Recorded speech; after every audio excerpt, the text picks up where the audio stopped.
elektron. Tuh. Di sini adalah elektron. Elektron. Pada saat Anda menghidupkan neon itu, tidak segera hidup, ya kan? Butuh waktu, jeda waktu, ada jeda waktu, ya enggak? Pada waktu Anda menghidupkan lampu neon, ada jeda waktu. Nah, itu kenapa? Pada saat kita beri voltase neon itu, maka transisi terjadi dari bawah ke atas. Jadi elektron-elektron itu berpindah dari atas ke bawah. Pada saat Anda misalnya, dan seterusnya, bisa saja ini ke sana, dan seterusnya ini ke sana, dan seterusnya. Jadi pada saat neon itu kita beri voltase, ada transisi dari elektron rendah ke tinggi. Pada saat di bawah ini terjadi kekosongan, ya, kekosongan elektron setelah kita transisi. Nah, kemudian dari atas ke bawah turun, begitu, turun. Nah, inilah dengan memancarkan cahaya, yaitu dengan istilahnya kita deret ya, ada deret Lyman, Balmer, ya kan, Paschen, ya kan, deret sinar, ya. Nah, ini makanya untuk yang dari tinggi ke tingkat 2, sinar tampak yang Anda lihat di dalam lampu neon itu kan sinar tampak. Nah, itu karena dari atas ke bawah, kedua, ya, dari tingkat tinggi ke tingkat 2. Ini adalah terjadinya lampu neon atau lampu gas, gitu ya. Kalau lampu pijar lain lagi. Kalau lampu pijar itu kan langsung dihidupkan, langsung berpijar. Itu karena panas, ya, panas pijar. Dengan adanya voltase bentuk pijar. Tapi kalau lampu neonnya itu gas neon di dalam lampu itu karena adanya beda potensial, kemudian terjadi transisi, adanya beda potensial, itu elektron dari bawah ke atas. Kemudian yang elektron di bawah itu kekosongan, kemudian diisi dari atas ke bawah. Yang pertama itu namanya eksitasi, mengabsorpsi energi, kemudian emisi itu melepaskan energi. Yang itulah kita kenal dengan deret Lyman, deret Balmer, deret Paschen itu. Untuk deret Balmer itu adalah ke tingkat yang 2, sehingga neon itu adanya sinar tampak pada neon. Paham ya? Gitu ya. Nah, sekarang kalau untuk sinar X bagaimana? Kalau untuk sinar X, misalnya CU punya tingkatan-tingkatan energi, begitu, dan seterusnya. Di sini juga ada elektron-elektron, ya. Di sini juga ada elektron, misalnya, ya. Kan 1s ini kan yang 1ss nih, orbital S. Orbital P juga segitu, tapi ini kebetulan saya gunakan yang orbital S-nya untuk menyederhanakan saja. Tentunya terjadi juga di orbital P, gitu loh, ya. Ini saya sederhanakan aja untuk gampang pemahaman, supaya gampang aja pemahaman. Itu. Nah, kalau sinar X itu bukan karena beda potensial, tapi adanya tumbukan elektron. Jadi elektron yang dihasilkan dari wolfram dengan beda potensial tertentu, misalnya 40 kilovolt, misalnya 40 kilovolt. Nah, 40 kilovolt ini menghasilkan elektron dengan kecepatan tertentu. Kemudian menumbuk elektron yang di sini tumbuh, kemudian lepas, elektronnya lepas keluar dari atom. Jadi elektron keluar dari atom. Kemudian kekosongan yang di bawah inilah turun. Yang dari atas turun ke bawah, inilah yang menghasilkan sinar X. Jadi, ya, ulang lagi. Jadi elektron dari luar, dari wolfram, biasanya begitu, dengan beda potensial itu menghasilkan elektron dengan kecepatan tertentu, menumbuk elektron yang di CU, kemudian elektron lepas keluar dari atom, ya elektronnya, berarti di bawah ini ada kekosongan, kemudian turunlah dari atas ke bawah dengan memancarkan namanya sinar X. Jadi kalau sinar X itu sampai lepas elektronnya dari atom. Sedangkan kalau sinar tanpa, lalu sinar inframerah dan sebagainya, itu hanya tereksitasi. Dengan adanya beda potensial, tereksitasi, kemudian turun dari atas ke bawah, memancarkan sinar. Ya, sinar inframerah, sinar tanpa, sinar UV, dan seterusnya.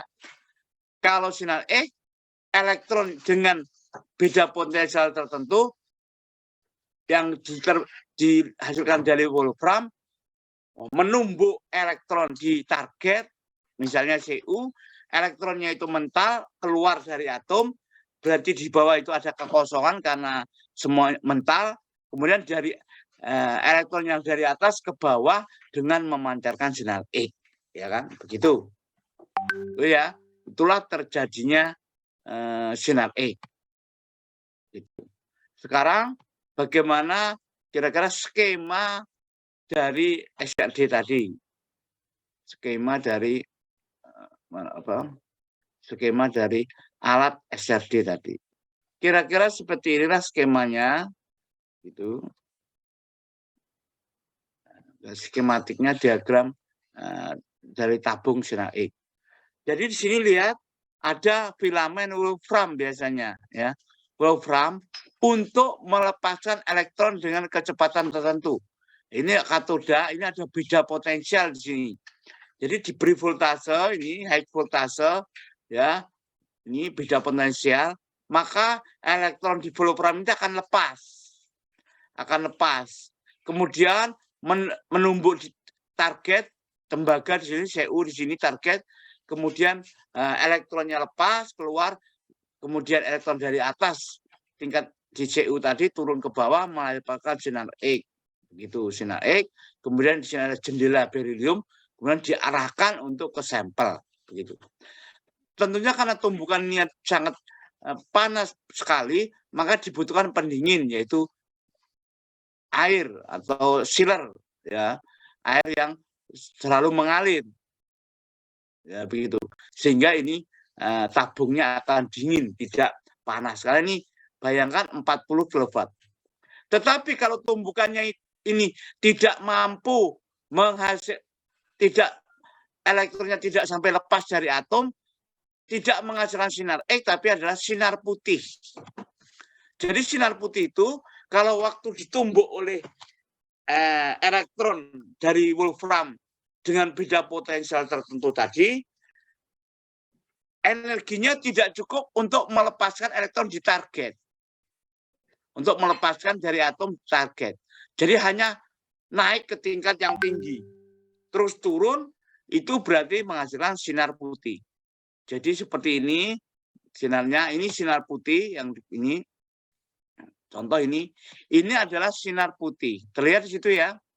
Ini sinar putih, belum muncul sinar X. Misal 20 kV.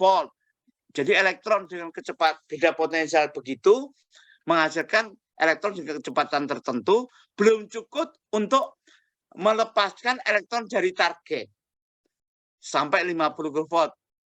Ada yang juga 40 kV juga sudah, seperti SRD kita yang di lab IDB itu lab sentral MIPA, itu 40 kV sudah menghasilkan sinar X. Tetapi SRD lain mungkin 60 kV baru mampu menghasilkan sinar X, begitu kira-kira.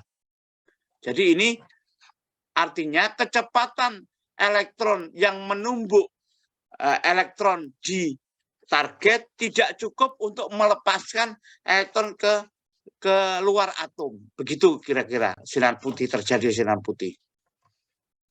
Tetapi kalau nanti energi kecepatan elektron itu cukup untuk menghantam elektron di target sampai lepas, menghasilkan sinar X seperti ini, yaitu K alpha, K beta. Ini untuk Cu, yang MO untuk K alpha, K beta. Setiap target yang itu berbeda panjang gelombangnya juga panjang gelombang sinar X-nya beda-beda. Ya. Misalnya CU ini adalah K alpha itu sekitar 1,54 berapa, yang ini sekitar 1, berapa, 4 berapa gitu. Kalau untuk molibdan, K alpanya 0,7, yang ini 0,6, misalnya 6 berapa begitu. Jadi tiap target itu yang berbeda panjang gelombang. Tetapi kebanyakan untuk SRD yang powder menggunakan CU karena CU itu cenderung tidak mudah teroksidasi dan murah harganya. Kalau kristal tunggal biasanya menggunakan MO. Jadi SRD kristal tunggal biasanya menggunakan MO. Jadi CU itu biasanya untuk yang powder. Walaupun bisa aja ada yang menggunakan powder, MO untuk yang powder, yang segala tunggal pakai CU juga ada. Jadi umumnya CU dan MO itu yang digunakan. Bisa juga perak bisa, besi bisa, tapi perak kan mahal. Kalau besi mudah nanti teroksidasi, mudah berkarat. Untuk itu jarang pakai besi. Biasanya menggunakan CU atau MO begitu. Jadi, tapi sesungguhnya sinar X itu tidak hanya dua itu, K alpha, K beta. Ada juga L alpha, L beta, L delta, dan sebagainya. Tergantung dari potensial yang digunakan untuk memproduksi elektron dengan kecepatan tertentu tadi. Semakin tinggi ininya, semakin tingginya voltasenya, semakin banyak sinar X yang muncul. Nah, jadi seperti ini transisi sinar X-nya nih. Jadi K alpha tadi transisi dari L ke K, M ke K, karena turun dari atas ke bawah.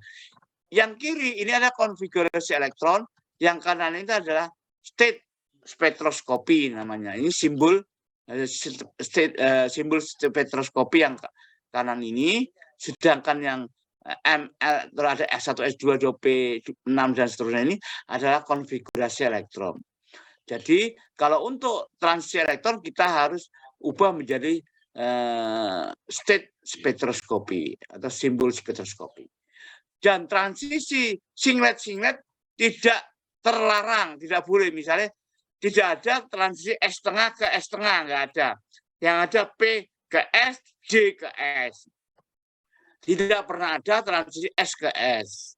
Untuk itu misalnya untuk dari L ke P, L ke K itu ada dua, K alpha 1, K alpha 2. L alpha 1, L alpha 2. K beta 1, K beta 2. Yang ini L alpha 1, alpha 2, L besi 1, besi 2. L beta, L theta, dan seterusnya. Jadi inilah sebenarnya jenis sinar X-nya itu banyak. Tapi kalau kita mencari tentunya yang monokromatis, yang sedikit mungkin sinar X-nya yang muncul. Makanya kita menggunakan voltase yang tadi di atas sinar putih. Misalnya seperti SRD kita pakai 40 kV. Mungkin yang SRD yang lain pakai 60 kV. Karena 50 kV masih bentuk sinar putih. Maka jangan menggunakan 100. Kalau 100 nanti bukan hanya alpha 1, alpha 2, K beta 1, K beta 2. L-nya juga muncul. L alpha 1, alpha 2 akan muncul. Terlalu banyak sinar X-nya nanti. Padahal kita ingin mencari kalau perlu hanya satu sinar X gitu loh. Jadi walaupun ini seakan-akan K alpha itu 1, ini sebenarnya kalau diteruskan ini 2 puncak ini. Jadi ini 2 puncak. Jadi kalau kita gambarkan sesungguhnya yang puncak K alpha itu sebenarnya seperti ini. Ya, jadi begitu. Mungkin begitu. Begitulah. Jadi ini berimpit. Beta juga sama mungkin. Misalnya begitu. Begitu. Jadi ada 2 puncak. Kenapa 2 puncak? Karena tadi ada K alpha 1 dan alpha 2. K beta 1, K beta 2 gitu. Ini misalnya K alpha 1, K alpha 2. Nah, ini 2 puncak nih. ya kan? Karena transisinya memang berasal dari dua puncak, yaitu ke alfa 1 ke alfa 2 nih, transisinya dari sini nih, yaitu dari P setengah ke PS setengah ke alfa 2 dan P3/2 ke S setengah. Walaupun ini sangat berimpit ini.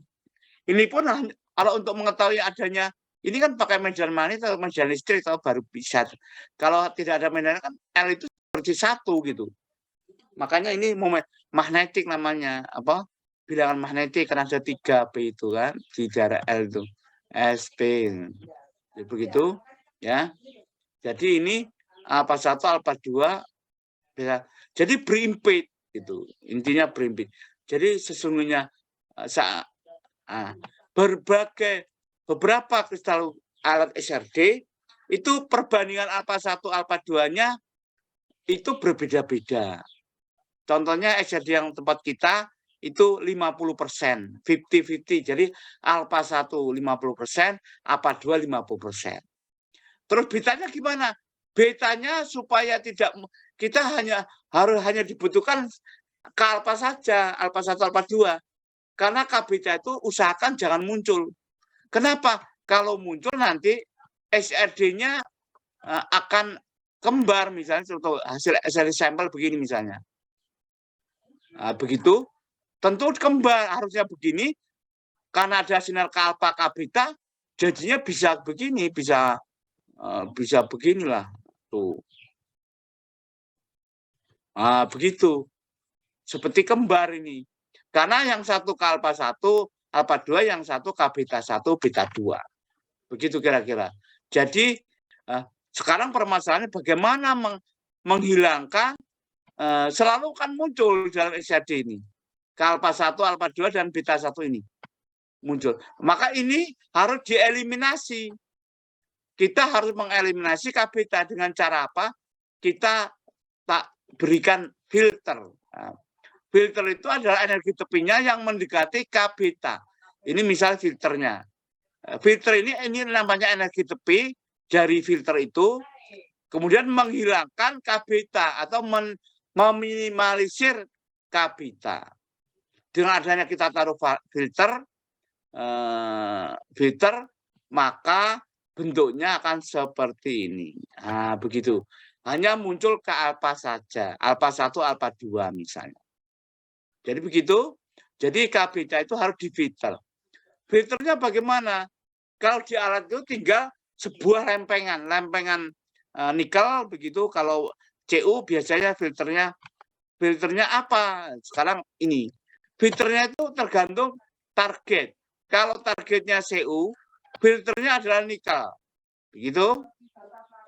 Kalau targetnya MO bisa NB, bisa ZR. Nah, panjang gelombangnya jadi berapa? Panjang gelombangnya tentunya ini penggabungan perbandingan ini tergantung perbandingannya berapa. Seperti tempat kita itu 15406. Itu karena 50-50, 50% 50% alfa 1, 50% alfa 2. Kalau SRD di tempat lain 1518 ini 15178. Jadi setiap SRD itu punya panjang gelombang berbeda-beda. Kalau tempat kita 15406 dengan filter NI. NI-nya itu di mana? Ditaruh waktu-waktu keluar dari sumber. Jadi ada slot gitu, ada semacam tempat pasangan. Kita bisa mengganti filter yang tipis, yang tebal, atau yang sedang. Tergantung kita, kalau kita ingin yang tajam di daerah 2 theta rendah, kita ganti pakai slot yang tipis. Filter yang tipis. Tapi kalau ingin yang tajam di daerah mungkin 10 ke atas, kita pakai slot yang atau 20 ke atas, pakai slot filter yang tebal. Lempengan nikel yang tebal. Kalau misalnya kita sedang, ya pakai yang sedang, ketebalannya sedang. Ada tipis, sedang, dan tebal. Maka kalau sekarang itu yang di SRD itu saya kasih yang daerah sedang, karena pelanggan atau mahasiswa yang mau SRD kan itu kan kita nggak tahu berapa dua titanya yang diinginkan. Makanya saya kasih yang tengah-tengah. Jadi ya tengah-tengah itu yang daerah ya bagus, daerah rendah bagus. Tapi kalau lebih bagus lagi ya untuk daerah rendah pakai yang tipis. Kalau yang daerah tinggi lebih bagus lagi pakai yang tebal, begitu. Tapi saya pasang yang sedang itu sekarang untuk filter NI-nya.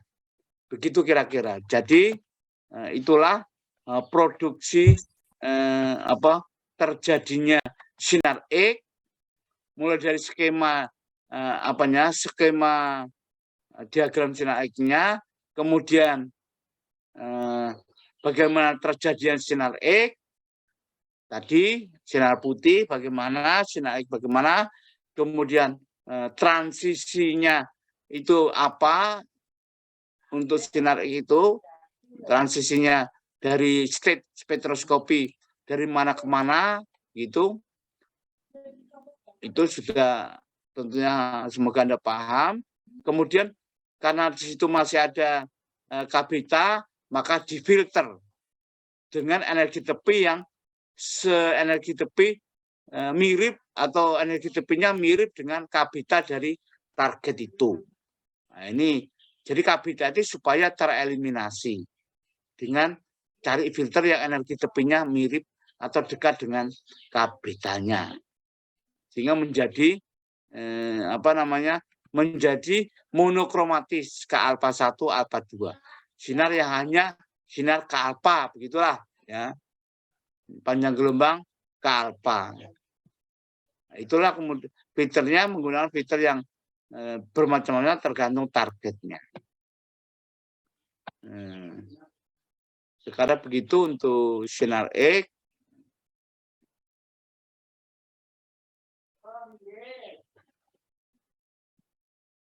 Kemudian saya lebih jelaskan lagi dengan yang lain.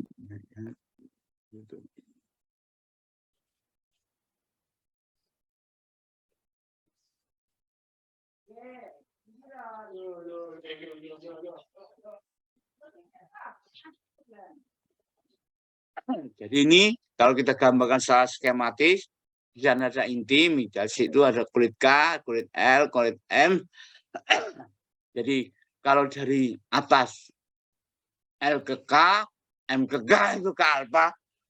Kalau dari atas ke L berarti L alfa, L beta, L theta dan seterusnya. Begitu kalau kita gambar.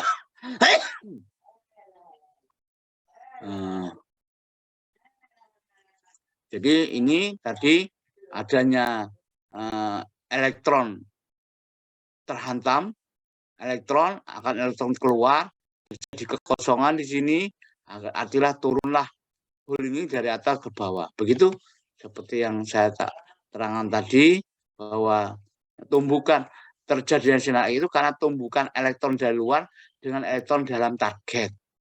Kemudian lepas, ini seperti inilah. Ini sebenarnya walaupun di sini, jadi ini kalau dibesarkan, ini kalpa ini kita besarkan jadi ini. Sebenarnya split seperti ini. Kalau dibesarkan lagi. Tapi kalau terhimpit dia seakan-akan satu ini. Tapi sebenarnya ini. Nah itu, paham enggak? Itu selisihan 0,0, 1,54 sama 1,406 misalnya. Jadi selisihnya. Jadi ini seakan-akan kalpa itu satu puncak, K-beta juga. Sesungguhnya kalpa itu dan K-beta juga dua puncak seperti ini. Kita besarkan nih. Lihat ini 0,03 angka di belakang koma ini tulisnya, ya kan? 1,54 misalnya 544 1,5405 misalnya begitu. Jadi ini. Jadi satu puncak ini sebenarnya dua puncak untuk XRD. Dan sesungguhnya seperti ini. Sinar X-nya itu banyak banget ya. Jadi bukan, ingat ya, bukan hanya kalpa K-beta saja sebenarnya sinar X itu. Tergantung.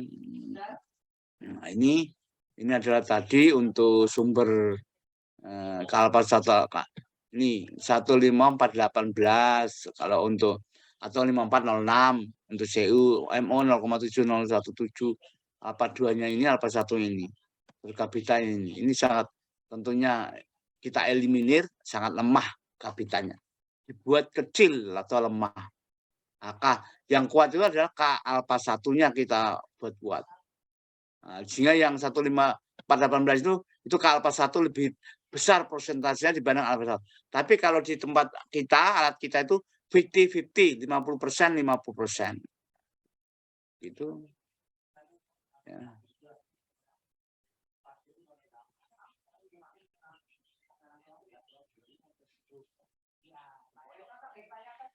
Oke, jadi di sinar X itu kan ada sumber sinar X, ada spesimen, ada detektor. Jadi di setiap alat sinar X itu ada sumber sinar X, tabung tadi, tube sinar X, tabung sinar X, kemudian ada spesimen, tempat sampel, kemudian ada detektor. Untuk tempat sampel ini ada berbagai macam teknik, ada yang datar, begitu horizontal, begitu. Jadi ini adalah caranya. Ini kaca, ininya di atau bukan jelekok ini dengan dilakukan dengan HF asam fluorida dengan HF gitu di daerah begini nanti akan kotak ya kalau dilihat dari atas begitu di tengah ini ada kotak yang lebih rendah gitu. Caranya dengan menggunakan asam sulfat. Dilakukan asam fluorida, Si itu kan larut. Dengan beberapa waktu kemudian dicuci, barulah ada bahan silika yang seperti ini. Jadi seperti itulah. Nanti ini tempat sampel nanti. Kalau dilihat dari samping sini, tempat sampel sini. Jadi sampelnya datar. Kemudian teknik kedua ada juga yang menggunakan sampelnya bentuk kapiler seperti ini. Kapiler begitu, kemudian kapiler ini dikasih lem silika, karena silika itu amor, dikasih lem. Setelah itu digelundungkan di dalam powdernya, maka akan terjadi partikel kristal-kristal itu nempel di sini, di bentuk pipa kapiler kecil. Ukurannya kecil banget ya, diameternya 0,1 mm atau 0,05 mm gitu, kecil banget. Kemudian ada detektor dari sinar dari sana, kemudian detektor sini, bentuknya setengah lingkaran gitu. Jadi ini diputar terus. Jadi ya kalau ini diam, yang bergerak itu adalah detektornya naik turun ya. Kalau ini yang berputar sampelnya, detektornya diam, sumbernya diam. Ini begitu kira. Ada dua tekniknya. Ada yang datar begini dengan yang bergerak detektornya, ada yang sumbernya tetap, detektor yang bergerak. Yang ini adalah detektor tetap, sumber tetap, yang bergerak sampelnya berputar. Begitu. Itu teknik beberapa sinar X. Jadi yang utama ada ini. Walaupun nanti di sumber ini ada filter nanti. Terus ada juga ada monokromator, alat monokromator supaya betul-betul fokus ke alfa misalnya atau alfa 1 alfa 2. Jadi semakin perbandingan ke alfanya lebih besar dibanding ke betanya semakin bagus. Ya, tempat kita itu kategori tidak sangat bagus karena alfa 1 alfa 2 itu 50%. Tapi ada yang 1,54, ada yang 60-40 gitu, alfa satunya 60 itu bagus, lebih bagus lagi. Jadi artinya yang dominasi ke alfa 1 misalnya. Itu akan lebih bagus. Begitu. Begitu, mungkin ada pertanyaan dari Anda untuk kaitannya dengan sumber sinar X dan hal berkaitan dengan bagaimana menghasilkan sinar X. Mungkin ada pertanyaan dari Anda.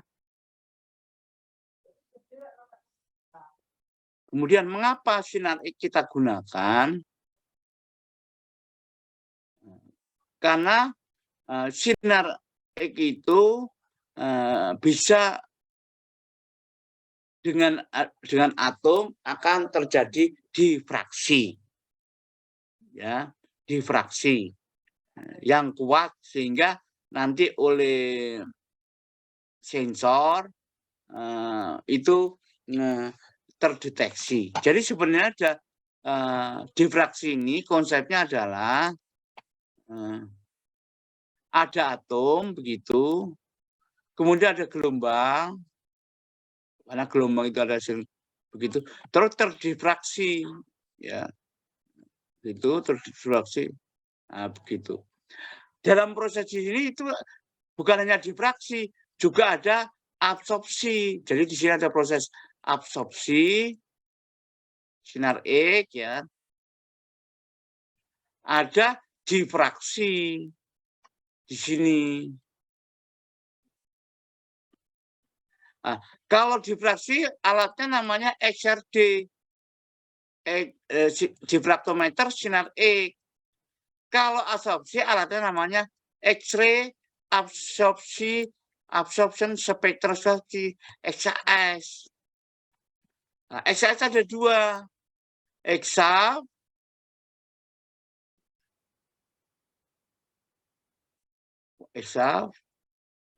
FS dan Exanes.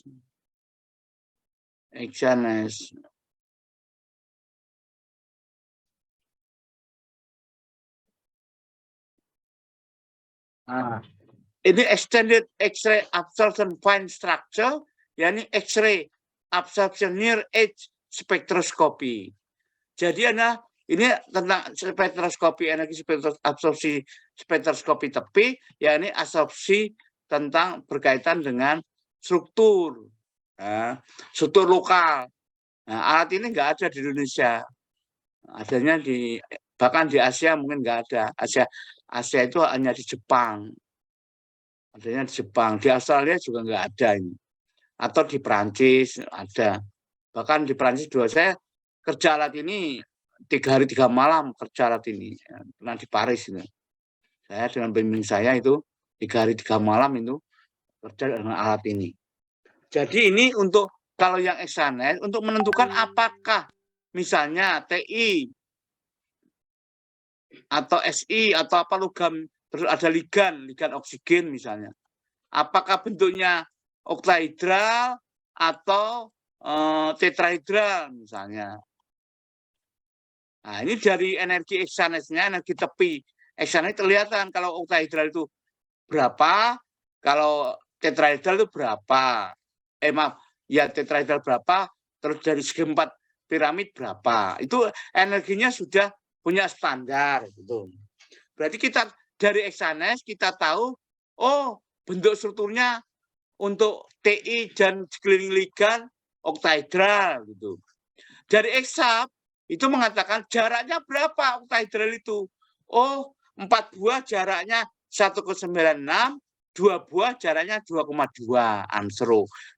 Berarti oktahedral terdistorsi gitu. Berarti kita misal TI tahu berarti oktahedral terdistorsi. Yang ini jaraknya 1,9, yang ini agak panjang. 2,1 misalnya. Berarti bentuknya seperti ini, strukturnya oktahedralnya gitu. Kemudian di Exanes juga TI jaraknya berapa dan berapa buah gitu. Jadi ini namanya struktur lokal. Exap itu menunjukkan kalau Exanes menunjukkan oktahedral berarti begini. Terus jarak antar oktahedral berapa? Pakai Exap. Oksigen itu ada 4 oksigen jaraknya 1,9 Armstrong, 2 oksigen jaraknya 2,1 Armstrong. Kemudian jarak TI ada 2 buah, misalnya, atau 1 buah TI atau 2 buah TI jaraknya 3,47 misalnya. Kemudian ada 2 buah TI jaraknya 3,4 misalnya. Berarti kita bisa menyusun struktur lokalnya gitu. Itu untuk absorpsi. Kemudian yang difraksi kita namakan alat XRD, X-ray difraktometer, begitu kira-kira. Jadi dari sinar X itu kita bisa dua alat ya. Jadi dua alat yaitu XRD dan XAS. Tapi XAS itu tidak setiap negara punya. Ya. Mungkin kalau di Asia Tenggara nggak ada kelihatannya. Mungkin kalau di Jepang ada, kalau di Jepang. Australia saja nggak ada. Orang Australia kalau mengukur XAS di Jepang, ya, ke Jepang, sampel ke Jepang. Nah, kalau di Perancis ada dua tempat. Karena yang satu itu miliknya Perancis, yang satu miliknya MEE, Ekonomi Eropa. Jadi ada dua tempat nuklir di sana itu. Istilahnya reaktor nuklir yang besar ada dua di sana. Untuk riset seluruh dunia satu, yang untuk MEE, maaf, bukan punya Perancis ya, yang satu milik dunia, yang satu milik MEE, Masyarakat Ekonomi Eropa. Jadi dananya itu dari Masyarakat Ekonomi Eropa, kalau yang satu dari dunia. Jadi yang dunia itu dari orang seluruh dunia bisa datang ke situ. Ya, tinggal masuk ke websitenya, kemudian isi formulir, terus biaya administrasi dan sebagainya ada di situ. Tinggal nanti Anda datang jam dan hari yang telah ditentukan, tinggal ngambil kunci nanti di satpam gitu. Terus nanti Anda dikasih kamar, terus Anda datang situ, terus telepon, ada di situ ada telepon untuk telepon teknisi, dia akan datang teknisi selama 15 menit. Akan menjelaskan begini cara-cara operasionalnya. Setelah 15 menit dia ditinggal. Nah, kita kerja sendiri di situ. Itu pengalaman saya di sana gitu. Tapi kalau ke sana itu jangan musim hujan. Karena reaktor nuklirnya kalau musim hujan sering mati. Sering mati karena ada petir kan. Karena ada petir sering reaktor mati. Biasanya nunggu 3 jam, 4 jam gitu. Baru hidup lagi. Gitu. Jadi kalau ke sana usahakan yang musim panas atau jangan musim hujan lah. Atau kalau karena akan mendung listriknya reaktor nuklirnya akan mati otomatis karena ada kilat petir itu pengalaman saya itu dulu pas di sana itu banyak petir.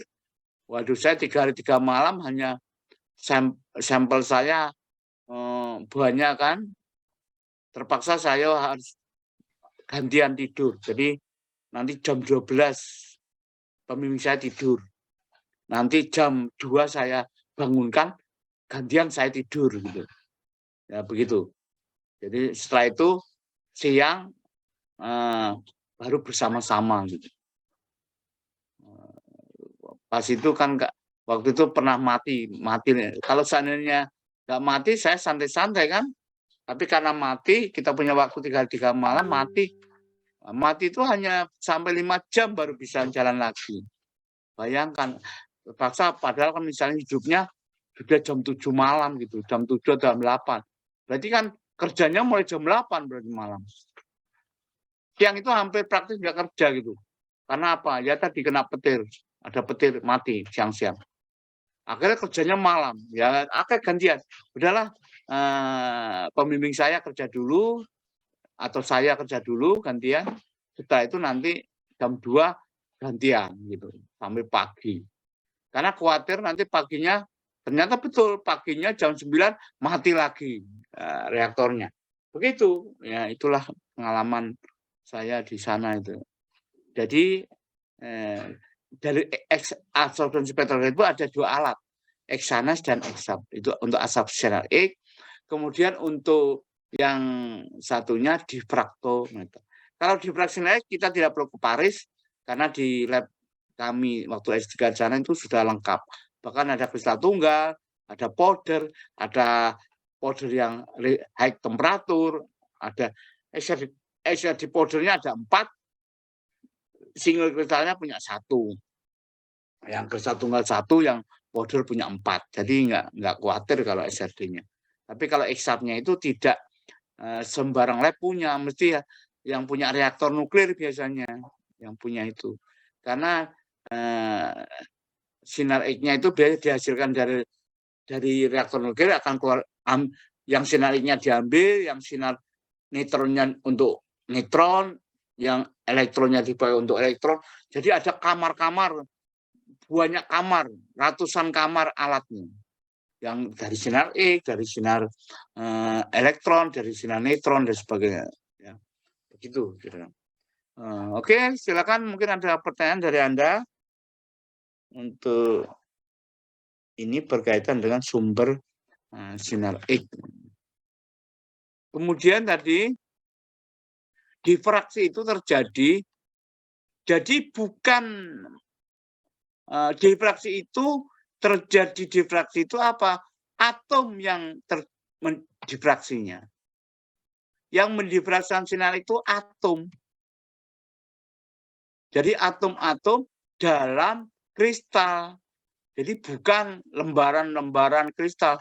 Tapi atom-atom itu menunjukkan bidang, gitu. Menunjukkan atom-atom sebidang akan mempunyai difraksi yang sama. Misalnya ini atom. Jadi atom misalnya ini begitu mendifraksi yang sama. Ini ke sana, ini ke sana. Jadi ini kan bentuknya begini. Nah, bentuknya tentunya gelombang seperti ini. Nah, itu ini begini. Jadi atom-atom yang terfraksi ini berarti ini adalah nanti tahu jarak antar atom gitu loh. Inilah disebut dengan jarak bidang karena ini seperti yang telah kita pelajari, ini adalah bidang, ya kan? Ini kan bidang-bidang. Ini bidang. Gitu. Ini bidang. Jadi yang mendifraksikan atom, tapi kita akan nanti akan mengetahui jarak antar bidang yang disebut dengan ini, yang ini juga jarak antar bidang. Ini yang kita sebut dengan HKL, bidang atau jarak antar bidang. Jadi ini menunjukkan bidang. Jadi nanti di fraksi XRD itu akan menghasilkan bidang HKL. Ini HKL. Ini jarak antar bidang HKL. HKL. Ini HKL juga. Nah, ini bidang misalnya 100 misalnya. Jadi jarak antar bidang ini bidang 100 misalnya. Atau 01 misalnya. Berarti ini jarak antar bidang 001 atau bidang 01 gitu. Jadi itulah. Jadi sinar X tadi yang mendifraksikan adalah atom. Atom-atom yang sebidang akan terakumulasi dalam bidang sudut tertentu, ini 2 theta ini 2 theta. Jadi ini difraksikan ini akan sama 2 theta ini. Sama kan? Nah, ini terakumulasi. Ini tentunya atom-atom yang seperti ini, seperti ini kan bukannya satu, banyak, miliaran. Akhirnya terbentuklah spektra gitu. Jadi ini adalah atom-atom yang sebidang gitu. Difraksi dari atom-atom yang sebidang, bukan hanya satu, miliaran atom, akhirnya bentuklah spektra begitu. Ini sebenarnya adalah bidang akhirnya, atau jarak antar bidang. Gitu. Itulah kira-kira nanti kegunaannya. Difraksi itu mendifraksikan atom, yang difraksikan atom yang sebidang. Spektra itu muncul akumulasi dari difraksi atom yang sebidang. Dan itu bukan hanya 1-2 miliaran atom, sehingga intensitasnya akan tinggi. Sebidang. Nah, itu berarti menunjukkan spektra puncak itu adalah menunjukkan bidang atau jarak antar bidang. Jadi jarak antar bidang HKL, atau itu menunjukkan bidang secara kualitatif, secara kuantitatif itu jarak antar bidang. Begitu kira-kira. Dan tadi untuk yang sifat difraksi. Kalau sifat absorpsi dengan menggunakan alat X-ray absorption spektroskopi. Nah, spektroskopi absorpsi sinar X namanya. Ada dua alat, X-SANES dan X-SAP. X-SAP itu extended X-ray fine absorption fine structure. Kalau X-SANES, X-ray near edge spektroskopi, begitu. X-SANES itu menunjukkan untuk menunjukkan bentuk dari inti dari logam ligan, misalnya oktaedra, tetraedra, atau segi 4 piramid misalnya. Itu setiap bentuk itu ada energinya tertentu. Untuk oktaedra energinya sekitar berapa, begitu kira-kira. Untuk tetraedra energinya berapa. Untuk segi 4 piramid atau segi 5 piramid bentuknya bagaimana. Sudah ada energinya, ada standarnya gitu. Energi tepi masing-masing. Ya. Kemudian kalau untuk X-SAP, untuk menunjukkan banyaknya ligan dan jaraknya berapa gitu. Misalnya 4 ligan O jaraknya 1,9 dan ligan O jarak 2 buah jaraknya 2,1. Berarti oktahedral terdistorsi ya kan? Segi 4 bujur sangkar tapi yang di piramidnya agak panjang. Begitu. Nah, itu bisa namanya untuk mengetahui struktur lokal gitu. Begitu dari saya, mungkin ada pertanyaan dari Anda. Tidak ada ya. Nah, cukup sekian saja dan saya mungkin tidak perlu presensi. Terima kasih. Wassalamualaikum warahmatullahi wabarakatuh. Waalaikumsalam warahmatullahi wabarakatuh. Terima kasih, Pak.